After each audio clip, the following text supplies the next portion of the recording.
Hari, tahu aku bentuk Pak Hari, anu ah. Yo. Saya cuma bertanya loh Pak ya. Nah, saya mulainya dari sini Pak. Nah, jadi saya mulai dari ini ya, bentar. Aduh. Sinyal ini sebentar ya Pak. Nah, jadi saya mulai dari ayat ini loh Pak ya.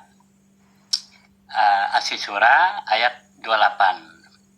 Nah, As-Syura ayat 28 di sini dikatakan ya, ini Al-Qur'an Bapak ya. Nah, di sini dikatakan dia dalam kurung Musa. Dia dalam kurung Musa berkata, "Dialah Tuhan yang menguasai timur dan barat, dan apa yang ada di antara keduanya, jika kamu mengerti." Nah, pertanyaan saya dari ayat ini sederhana Pak ya. Nah, di sini Musa berkata, ini Musa ya Pak ya yang berkata, "Dialah Tuhan yang menguasai timur dan barat, dan apa yang ada di antara keduanya, jika kamu mengerti." Nah, pertanyaan saya simpel. Apakah Tuhan yang mengatur, menguasai timur dan barat ini disebut Allah? Nangkap nggak Pak Endo pertanyaan saya? Yang menguasai timur dan barat itu apakah Allah gitu? Ya. Ya, betul Bang. Ya betul Pak ya. Jadi Musa berkata bahwa Tuhan yang menguasai timur dan barat ini adalah Allah. Itu Pak ya, kita tafsirkan begitu ya, betul ya Pak ya? Betul. Oke. Sekarang saya berlanjut lagi Pak. Ini ada lagi satu dari Quran Bapak juga ya. Saya cuma bertanya Pak ya. Tadi di situ Bapak mengatakan bahwa Tuhan yang mengatur langit dan bumi, mengatur timur dan barat itu adalah Allah ya. Itu menurut perkataan Musa ya. Nah, ini di surat Al-Ma'arij ayat 40. Bapak bisa cek Al-Ma'arij ayat 40. Nah, di sini bentar Pak ya, kayaknya kabur Pak. Nah, di sini dikatakan ya. Nah, di sini dikatakan ya di dalam surat Al-Ma'arij ayat 40, "Maka aku bersumpah dengan Tuhan yang memiliki timur dan barat." Nah, hampir mirip narasinya Pak. "Maka aku bersumpah dengan Tuhan yang mengatur timur dan barat. Sesungguhnya kami benar-benar maha kuasa." Pertanyaan pertama saya dari ayat ini, siapakah sosok aku yang bersumpah ini Pak? Tadi kan Musa Pak. Di Musa. Ya. Di ayat tadi kan Musa. Nah, di sini tidak ada keterangan siapakah sosok aku yang bersumpah ini. Jadi kalau di yang bersumpah itu, kalau di Al-Quran itu bisa jadi kalau dia yang mengatasnamakan ke Tuhannya ya, atau yang aku berdoa, aku bersumpah, itu kalau tidak nabi yang lain itu Nabi Muhammad. Seperti itu Bang. Oke, tapi kita melebar ya Pak ya. Kita ke arah tafsiran ya. Nah, di sini yang bersumpah itu Allah loh Pak. Sosok aku ini adalah Allah. Nah, kita buka tafsirannya ya. Tuh. Nah, jadi kita buka tafsiran Kementerian Agama Saudi Arabia. Nah, di sini tafsirannya Pak, Allah bersumpah dengan dirinya. Dia adalah Tuhan yang mengatur tempat-tempat terbit dan terbenamnya matahari. Nah, tadi kalau kita korelasikan dengan As-Syura tadi, ayat yang ke-28 tadi, di situ jelas sekali Musa mengatakan bahwa Tuhan yang mengatur timur dan barat. Nah, jadi pertanyaan saya itu Pak, siapakah sosok itu? Sosok yang bersumpah itu, sedangkan tafsirannya adalah Allah. Jadi gini ya, kita kalau di Muslim itu ada bahasa syariat dan bahasa hakikat ya. Jadi kalau bahasa syariat itu contoh gini, kita eh, berobat ke dokter dan dokter memberikan obat lalu kita sembuh. Nah, secara syariatnya itu adalah yang menyembuhkan itu dokter dan obat. Ya. Secara syariatnya ya. Nah, tapi secara hakikatnya itu yang menyembuhkan itu ya Allah sendiri. Nah, pada saat tadi ada ayat seperti itu, secara syariat pada saat kita melakukan sembahyang pun orang yang benar-benar sudah ditunjukkan yang sudah disentuh hatinya oleh Tuhan, yang sudah benar-benar bertemu dengan Tuhan, itu tahu bahwa sembahyang pun yang sembahyang dan yang disembah itu satu, dia juga. Oke, saya ikut Pak ya. Nah, kenapa Di saya saat yang memberi dan yang diberi itu satu, dia juga. ya, nah di sini Kayak kan gitu, Bang. wajar dong. Ya, saya kan bertanya Pak ya. Nah, pertanyaan saya kan simpel. Siapakah sosok aku yang bersumpah ini? Apakah Allah? Tadi kan tafsirannya Allah yang bersumpah. Betul nggak? Yang ini, jadi kalau di dalam syariat mungkin yang bersumpahnya itu dalam bentuk tetap manusianya ya, atau nabi gitu. Tapi secara hakikat kalau yang keluarnya itu adalah perkataan benar, jujur, kasih dan sayang, itu secara hakikatnya itu Allah sendirilah yang berkata. Contoh seperti misalkan Nabi Muhammad itu mengucapkan ini Allah yang berkata. Apakah pada saat Nabi Muhammad itu berkata ini Allah yang berkata, Nabi Muhammad itu Allah? Kan tidak ya. Tapi kenapa Nabi Muhammad yang mengatakannya?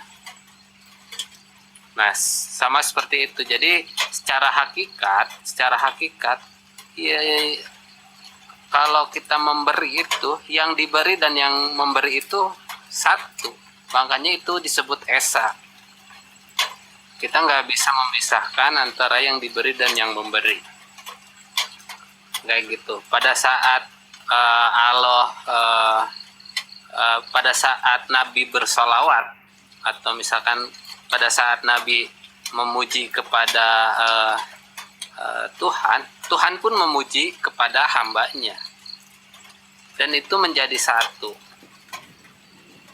Ya, Kayak jadi di sini Dan sosok aku ini kalau dari narasi Bapak saya nangkap itu ini agak kabur Pak. Bapak mengatakan bisa Allah, bisa juga sosok Nabi, begitu kan? ya, jadi secara syariatnya itu pasti tetap dilakukan oleh Nabi. Nah, tapi secara hakikatnya itu Allah juga yang mengatakan seperti itu. Oke, saya ikuti Pak ya. Nah, di sini Bapak tadi mengatakan saya ngikutin Pak ya. Di sini bisa Nabi, bisa Allah. Nah, jadi maka sosok ini kan maka aku bersumpah dengan. Nah, pertanyaan kedua, Tuhan yang mengatur timur dan barat ini sosok mana lagi gitu loh Pak? Karena ketika Musa berkata, dialah Tuhan yang mengatur timur dan barat. Betul nggak? Itu Musa yang berkata. Itu kan sangat jelas. Ya. Nah, ini maka saya tanyakan kembali. Siapakah sosok Tuhan yang memiliki timur dan barat ini? Yaitu Apakah Allah juga? Allah juga. Oh, Makanya gini Bang Dehen, saya mau sedikit kasih perumpamaan balik lagi ya ke yang tadi ya. Pada saat kita berobat, kita sembuh nih. Kita sembuh lewat obat, lewat dokter. Yang nyembuhin itu siapa? Dokterkah, obatkah, atau Allahkah? Atau Tuhan lah. Nah, tergantung Pak. Kalau kita membangun narasi kita pergi ke dokter, Ya. obat Dokter yang disarankan kasih obat. dokter, ya obat yang disarankan dokter juga ketika kita menyerahkan usaha kita untuk sembuh kepada Tuhan. Jadi ada unsur obat, dokter, dan Tuhan. Nah, begitu kan? Nah itu sama Bang, seperti itu. Jadi kalau secara syariatnya, secara jahir ya, secara jahir itu yang kita alami ini itu namanya syariat. Jadi syariatnya tetap itu yang menyembuhkan obat, yang menyembuhkannya dokter, obat. Tapi pada saat kita memahami bahwa kita sudah tersentuh Tuhan, kita disbatkan bahwa itu kesembuhan datangnya dari Tuhan. Kayak gitu Bang. Jadi pada saat Nabi Muhammad itu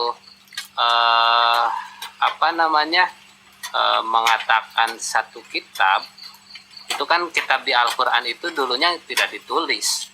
Bahkan Nabi Muhammad itu dulu nggak bisa untuk menulis. Itu ditulis itu pada saat zaman-zaman sekarang untuk memudahkan umat. Pada saat Nabi Muhammad mengatakan sesuatu itu sesuatu yang benar, itu sumbernya otomatis datangnya dari Tuhan. Jika itu satu kebaikan, satu kasih, satu sayang, bahkan Tuhan sendiri menyebutkan segala perkara yang baik itu datangnya dariku. Jadi otomatis apapun perkara yang baik, perkara yang benar, perkara apapun itu mungkin secara syariatnya memang lewat manusia, tapi secara hakikatnya itu datang dari Tuhan itu sendiri. Ya. Jadi kenapa saya menanyakan ayat itu Pak ya? Karena tadi kan sosok di Quran di Asy-Syura ayat 28 kan di situ sangat jelas sekali Musa. Nah, Musa yang mengatakan kan. Nah, di dalam Quran surat Al-Ma'arij ayat 40 tadi sosok aku di situ itu kalau kita baca tafsirannya Allah yang bersumpah. Nah, Allah bersumpah kepada Tuhan yang mengatur timur dan barat. Tetapi saya tidak mau ya istilah membuat premis, tapi itulah jawaban Bapak. Nah, kenapa saya membawa ayat itu ada lagi satu dalil, Pak. Nah, ini kan di sini sangat jelas sekali dikatakan ya di dalam bentar Pak ya. Ini surat Ar-Rahman ayat 17. Nah, ini tujuan saya cuma bertanya Pak ya. Nah, di sini dikatakan Tuhan yang memelihara kedua tempat terbit dan Tuhan yang memelihara kedua tempat terbit matahari dan Tuhan yang memelihara kedua tempat terbenamnya. Nah, jadi dari narasi teks ini juga kalau kita main framing Pak ya, ini juga bisa kita mainkan. Cuman saya tidak ke arah sana, saya cuma bertanya. Nah, dari narasi ini juga dikatakan Tuhan yang memelihara kedua tempat terbit matahari. Dan, nah, jadi ada dua Tuhan. Kalau kita main framing, tapi saya tidak ke sana. Nah, kenapa saya menanyakan tadi? Karena di sini kan Tuhan yang mengatur tempat timur dan barat. Nah, jadi kenapa saya membawa Bapak tadi ke Al-Ma'arij tadi, Pak ya? Ya. Surat Al-Ma'arij. Karena di sini memang tidak dijelaskan sosok aku itu. Nah, di sini kan, maka aku bersumpah dengan Tuhan yang memiliki timur dan barat. Sesungguhnya kami benar-benar maha kuasa. Nah, kalau kita main framing, kalau dikatakan di situ, sosok aku ini adalah Allah, lalu Allah ini bersumpah dengan Tuhan yang memiliki timur dan barat. Betul nggak? Kalau kita main framing. Nah, tetapi Bapak sudah menjelaskan kan, diterima atau tidak, itu kan urusan saya Pak ya, tetapi itulah jawaban Bapak. Saya tidak bisa memaksakan, oh tidak Pak, ini berbeda. Ini Allah bersumpah dengan Tuhan ya yang mengatur timur dan barat. Nah, jadi hanya itu Pak, sekedar ini aja lah.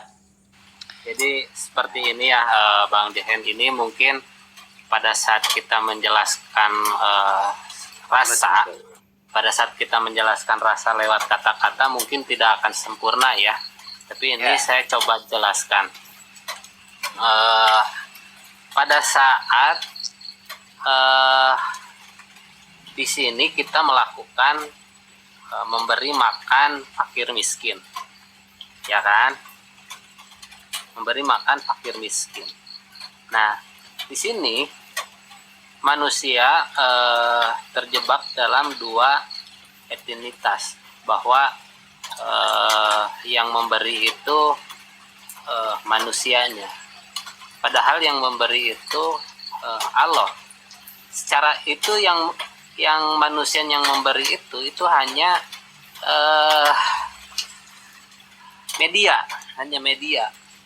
Jadi pada saat ada melakukan satu kebaikan lagi dengan orang yang berbeda di sana, memberi fakir miskin yang berbeda, itu yang memberinya Allah juga. Lalu ditanyakan, Allahnya yang mana? Allah yang pada orang ini atau Allah yang pada orang yang di sana? Jadi Tuhan itu berada pada setiap kebaikan. Siapapun yang melakukan itu kebaikan, disitulah Tuhanmu. Makanya Tuhan mengatakan, di mana kamu menghadap, mau ke timur, ke barat, ke utara, kemana, disitulah Allah. Orang yang hatinya bersih, orang yang mempunyai kasih dan sayang, itu mereka akan diberi petunjuk secara langsung itu ke dalam hatinya. Mereka akan tersentuh. Pada saat rasa itu dijelaskan lewat kata-kata, itu mungkin tidak akan sempurna. Kayak gitu, Bang. Nah, jadi itulah jawaban Bapak. Bapak menjawabnya secara hakikat dan marifat ya Pak ya. Kayaknya ilmu tertinggi umat muslim ya. Ya nggak apa-apa Pak, saya cuma bertanya. Karena dari ayat-ayat yang saya sampaikan itu kan menjelaskan Tuhan yang mengatur timur dan barat. Dan ketika di Quran surat As-Surah tadi, itu Musa mengatakan dialah Tuhan yang mengatur timur dan barat. Nah sekarang kenapa saya membawa ke sini? Karena di situ saya menanyakan sosok aku ini loh. Jadi dari jawaban Bapak, juga teman-teman Bapak, itu saya yang istilahnya ada di saya Pak ya, nggak perlu saya main framing. Nah jadi ini yang saya tanyakan, siapakah sosok aku ini? Nah ada juga yang mengatakan sosok aku ini adalah Allah. Allah bersumpah kepada dirinya sendiri. Nah tapi saya tidak main framing. Allah bersumpah kepada Tuhan yang memiliki timur dan barat. Oke Pak, itu saja pertanyaan saya. Terima kasih, saya kembalikan ke hostnya. Ya lanjut Pak Hari. Terima kasih. Baik, Sir. Saya tambahin sedikit ya Bang Dehen ya. Ya silakan Bang. Di Muslim itu ada ilmu yang tadi yang disebutkan Bang Dehen adalah ilmu tingkat tertinggi ya. Ilmu hakikat dan makrifat. Itu ilmu rasa sebenarnya yang Allah turunkan langsung. Jadi manusia itu sebetulnya diberikan kemampuan untuk benar-benar bisa bertemu dengan Allah. Makanya bahasa syahadat itu adalah aku bersaksi bahwa tiada Tuhan selain Allah. Bagaimana mungkin manusia bisa bersaksi sedangkan bertemu aja belum? Contoh, Bang Asbi masuk ke pengadilan, terus bersaksi lah bahwa bersaksi tentang kejadian perkara kecelakaan motor. Sedangkan Bang Asbi atau Bang Dehen yang di pengadilan itu tidak pernah ada di kejadian tempat perkara. Lalu menjadi saksi di pengadilan, itu kan nggak mungkin ya. Betul nggak? Nah, makanya di Muslim itu tingkat tertingginya itu kesaksiannya itu betul-betul bersaksi dan bertemu, dan itu tentang rasa yang di dalam diri.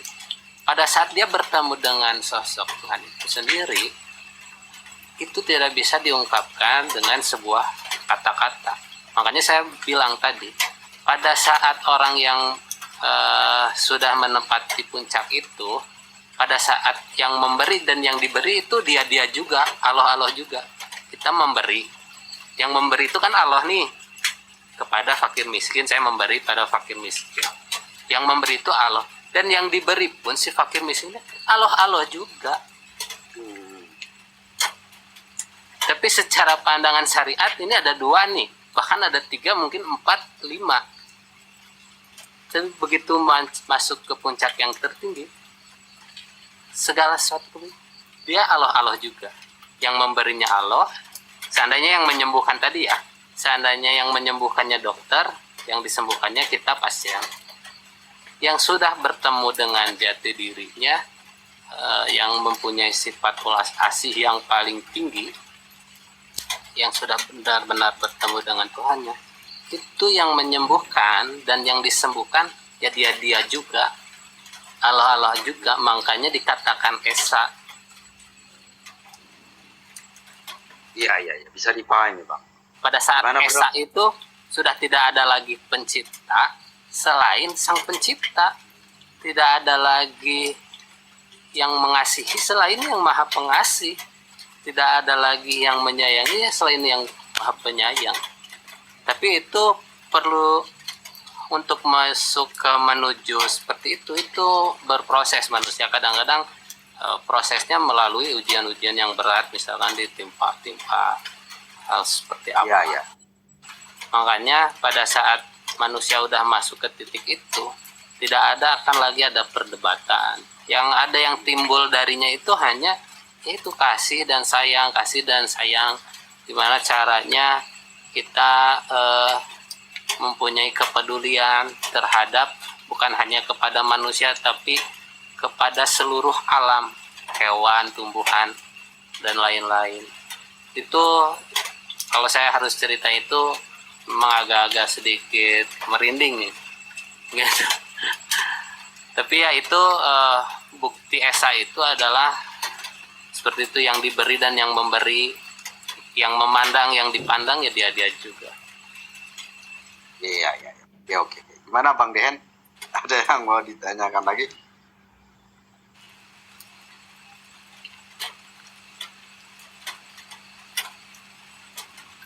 Nah, kalau saya sih ya sudah clear, karena Pak Endo dia jawabannya dari ke ilmu marifat dan hakikat. Jadi saya nggak bisa ini, nggak bisa ini, karena nggak, ya terlalu tinggi itu dalam lagi, nggak bisa kita.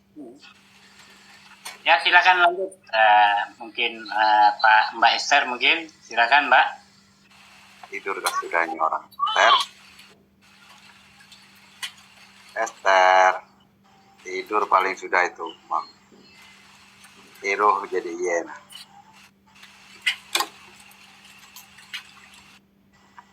Tidur sudah, Ter. Kes turu piye? Nggih. Iya, kita juga nggak bisa paksakan, Bang Den, ya. Kita menghormatilah jawaban Bang Do, ya. Jadi Bang Den juga tadi sekedar bertanya, ya. Jadi kita menghargai jawaban Bang Do gitu. Mungkin Bang Do ada yang mau ditanyakan soal kekristenan, Bang Do? Bolehlah kita sharing-sharing aja, Bang Do, nggak masalah. Ini ada Bang Dehen juga. Oh, saya sih nggak ada pertanyaan. Justru saya tuh ngapainlah kita memakai baju atau status kalau perilaku kita tidak menunjukkan kita mempunyai Tuhan. Iya, benar. Aja sih.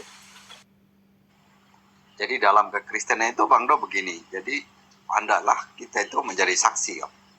Menjadi surat Kristus yang hidup, sehingga melalui semua perilaku kita, perbuatan kita, perkataan kita, orang bisa membaca dari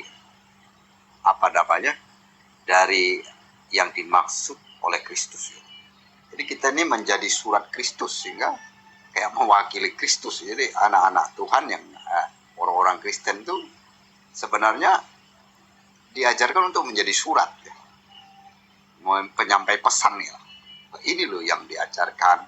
Ini melalui kelakuan kita, itu yang lebih utama, ya. Kadang percuma kita berkoar-koar, tapi saya setuju dengan Bang Do, apa yang kita lakukan justru kadang itu menodai ajaran agama kita, ya. Gitu kira-kira.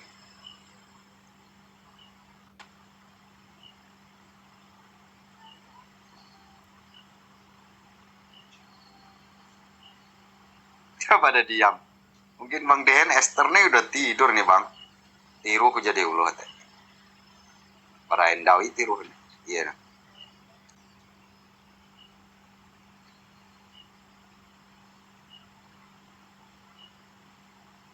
Oke Yalah, ini udah sepi juga ini.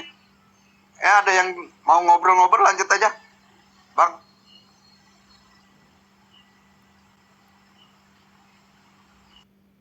Kalau nggak debat itu nggak seru ya, kayaknya dikit orang anu. Coba aja kalau gontok-gontokan rame pasti itu.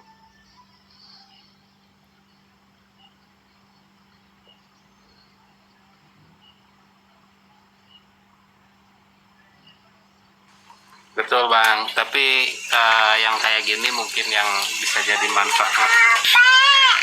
Apa Sang? Waduh, HP-nya mau dipinjam lagi. Nggak apa-apa, Bang.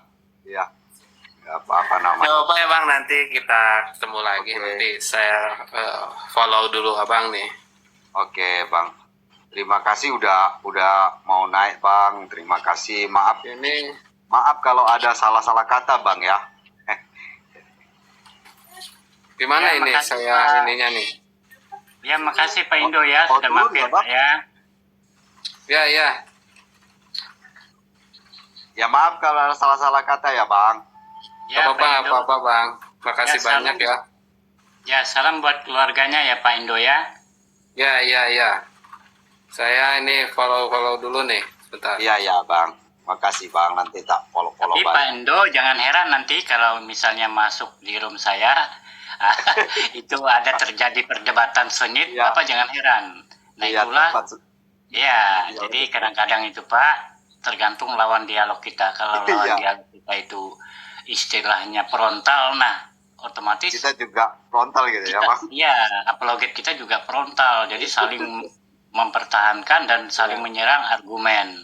Tapi yang diserang itu argumennya Pak Indo, Ya, bukan orangnya. subjek anunya lawan dialog begitu. Aku Itu yang kemarin tadi. ke band di Rumbang Dehen itu, Bang. Saya izin langsung keluar ya Bang. Oke, Terima Bang. kasih. Terima kasih. Salam buat keluarga, Selamat Bang. malam. Sehat-sehat, Bang. Iya, Pak. Tiru jadi ye nah. Tahu bahasa Itah iya nano, Weh. bro? Iya tahu bahasa Itah kah? Iya. Nyebut ku kare melek kalteng tuh ye. Dia. Bu, Indai masih melayani. Iya. Aku rencana bulan uju ke kanina langsung acara gitu. Rencana teh mun jika kalau Tuhan izinkan le. Calon kah tuh? Ayo Bro. dohop doai.